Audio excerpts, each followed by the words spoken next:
পেনাল্টির সঙ্গে লিওনেল মেসির হ্যাটট্রিক মিস, এই আক্ষেপ থাকলেও দলের জয়ে উচ্ছ্বসিত নিউ ইয়র্কের বাংলাদেশি সমর্থকরা।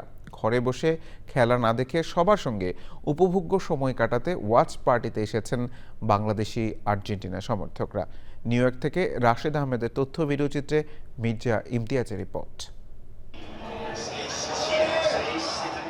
কুইন্সের লুইস আর্মস্ট্রং স্টেডিয়ামে আর্জেন্টিনা অস্ট্রিয়া ম্যাচ উপভোগ করছেন প্রবাসী বাংলাদেশিরা।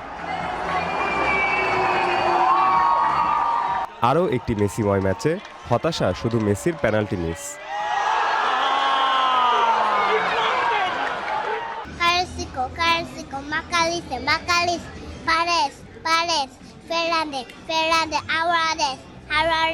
আমরা ছোটবেলা থেকে আর্জেন্টিনা সাপোর্ট করি বিকজ আমাদের আম্মু অনেক বড় ফ্যান।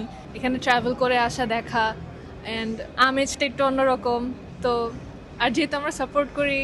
নানা বর্ণ আর জাতীয়তার মানুষ আসলেও বাংলাদেশিরা কিন্তু সংখ্যায় কম নয়। আমরা ফ্যামিলি নিয়ে আসলাম খেলা দেখার জন্য আর্জেন্টিনার। যেহেতু আমরা বর্তমানে ডিপেন্ডিং চ্যাম্পিয়ন আর্জেন্টিনা, সো আমরা আশা করি যে তারা এবারও আরেকটাবার কাপ জিতবে, যেহেতু মেসির এটা লাস্ট বিশ্বকাপ। এখানে আসে অনেক মানুষ আছে, অনেক ফ্যান আছে, আমাদের কাছে অনেক ভালো লাগতেছে এখানে। মেসি মেসি মেসি ইয়েস, অনেক অনেক অনেক এনজয় করেছি আমরা ম্যাচ এবং অনেক ভালো ছিল।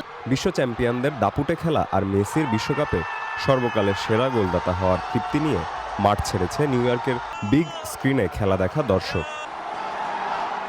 Mirza Imtiaz, channel I.